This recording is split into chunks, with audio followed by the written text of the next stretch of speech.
जय जगन्नाथ। देखंतु माँ कालींगर आ गोटे भोग अणाई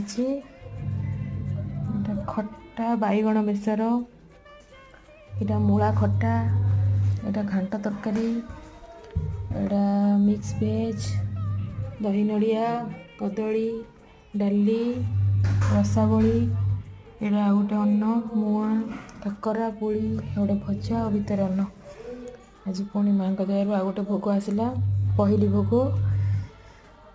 माँ को बहुत बहुत धन्यवाद। देखो आम ओडिशा रे केते पर्व, से जगन्नाथंकर हो अन्य देवादेवी हो केते पूजा पर्व। आम हिंदू भी गर्वित आम ठाकुर जो मैंने नहीं कि सब मन इच्छा कथा थे भागवत गीता रामचरित्र मानस पढ़ु, तापर जानवे आम संस्कृति कौन आयुर्वेद कौन सब जानीपर। रही जय जगन्नाथ।